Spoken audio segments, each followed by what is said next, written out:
Hello dear students and friends, આજના આપણા video લેક્ચરમાં વાત કરવાના છે વસ્તુનું કિંમત નિર્ધારણ વિશેના દાખલાઓ.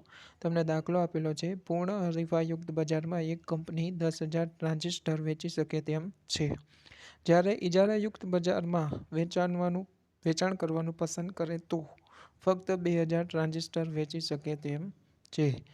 પૂર્ણ હરીફાયુક્ત બજારમાં વેચવા જાય કોઈ બી વસ્તુ તો કેટલા, તો કે 10,000 એકમો વેચી શકે, અને ઇજારાયુક્ત બજારમાં વેચવા જાય તો 2,000 વસ્તુ વેચી શકે, મીન્સ કે ટ્રાન્ઝિસ્ટર વેચી શકે છે. કંપનીનો ઈરાદો કોઈ પણ માર્કેટની પસંદગી કરી એક સરખો નફો કમાવાનો છે, જેનો લક્ષ્યાંક છે નફાનો 2 લાખ રૂપિયા. એકમ દીઠ ચલિત પડતર આપેલી છે 100 રૂપિયા, જ્યારે સ્થિર ખર્ચ આપેલો છે, મીન્સ કે સ્થિર પડતર આપેલી છે 37,000 રૂપિયા.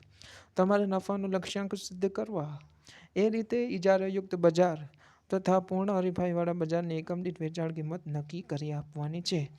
તમારે શું કરવાનું છે, બંને બજારમાં એક સરખો નફો મળે, બરાબર, એવી રીતના તમારે શું, તો કે વેચાણ કિંમત નક્કી કરી અને કહેવાની છે. વેચાણ કિંમત આપણે ગોતીએ. સૌપ્રથમ તો શું કરવાનું, તો કે તમને દાખલો આપેલો છે, 2 પ્રકારની પડતર આપેલી છે, સ્થિર પડતર અને ચલિત પડતર. સ્થિર પડતર રૂપિયામાં છે 37,000 રૂપિયા કુલ, અને ચલિત પડતર એકમ દીઠ કેટલી છે, 100 રૂપિયા. નફોનો લક્ષ્યાંક કેટલો છે, તો કે 2 લાખ રૂપિયા, બરાબર.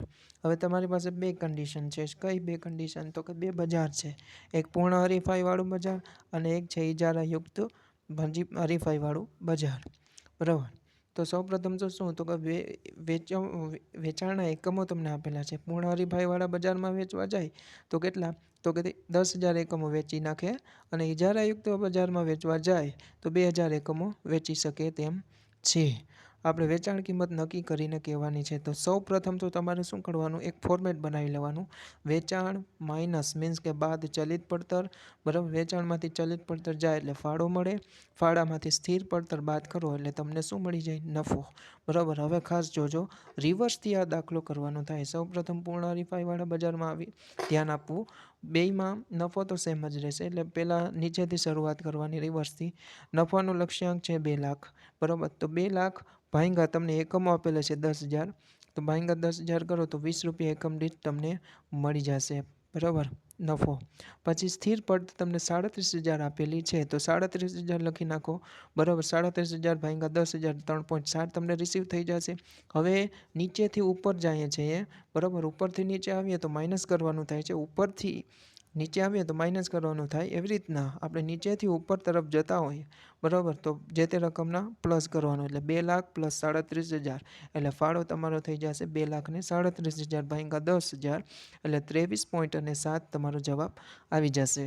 ધેર આફ્ટર હવે આગળ વધીએ. ચલિત પડતર એકમ દીઠ તમને 100 રૂપિયા આપેલી છે, તો એકમ દીઠના ખાનામાં 100 રૂપિયા મૂકો, બરાબર. ગુણ્યા એકમો આપેલા છે 10,000, ગુણ્યા 10,000 કરશો એટલે 10 લાખ તમારો જવાબ આવી જશે, બરાબર.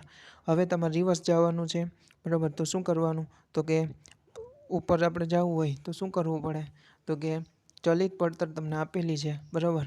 હવે ઇઝીલી તમે કરી શકો. હવે શું, તો કે ફાળો તમારો 23.7 છે, અને ચલિત પડતર કેટલી છે, તો કે 100 રૂપિયા, બરાબર. તો પ્લસ આપણે કરવાનું છે રિવર્સથી જાય એટલે 123.7 તમારો જવાબ આવી જશે. એટલે તમારો જવાબ કેટલો આવી જશે વેચાણનો, તો કે 12 લાખ અને 37,000 રૂપિયા તમારું વેચાણ મળી જશે. અહીંયા વેચાણની સામે મેં ક્વેશ્ચન માર્ક કર્યું છે એટલે તમને સમજાય કે રિવર્સથી આખો સમ કરેલો છે. એવી રીતના ઇજારાયુક્ત હરીફાઈવાળા બજારમાં જોવા જાય તો બી સેમ ફોર્મેટ, વેચાણ માઇનસ ચલિત પડતર, ફાળો, સ્થિર ખર્ચ બાદ કરો તો નફો, બરાબર. નફો 2 લાખ આપેલો છે, 2 લાખ ભાંગ્યા કેટલા કરવાના, તો કે 2,000 એટલે તમારો નફો અહીંયા મળી જશે 100 રૂપિયા એકમ દીઠ મળી જશે. 37,000 ચલિત સ્થિર ખર્ચ છે એ જેમના તેમ, એટલે રિવર્સથી જાય એટલે પ્લસ કરવાનું, 2,37,000 તમારો જવાબ આવી જશે રકમમાં ફાળો. પછી ફાળો એકમ દીઠ ગોતો હોય તો ભાંગ્યા 2,000 એટલે 118.5 તમારો જવાબ આવી જશે. પછી ચલિત પડતર આપેલી છે 100 રૂપિયા, તો 100 રૂપિયા હું ત્યાં મૂકી દઈશ, ગુણ્યા 2,000 એકમો કરીશ તો 2 લાખ તમારો જવાબ આવી જશે રૂપિયામાં, બરાબર.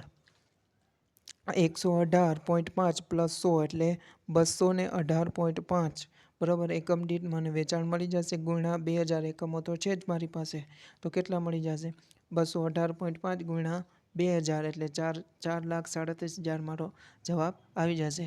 હવે જોજો, બંને કન્ડિશન મીન્સ કે નફો તો બંનેમાં સેમ જ છે બંને બજારમાં, બટ બંનેની છે એ વેચાણ કિંમત અલગ અલગ આવી. પૂર્ણ હરીફાઈવાળા બજારમાં આવી 123.7, જ્યારે ઇજારાયુક્ત હરીફાઈમાં વેચાણ કિંમત આવી 218.5. બરાબર, આ રીતના આખું સમનું સોલ્યુશન થાય. અને આપણો જવાબ અહીંયા તમને આપેલો જ છે. બરાબર, આ રીતના જવાબ આપણો ફાઇન્ડ આઉટ કર્યો. Thank you.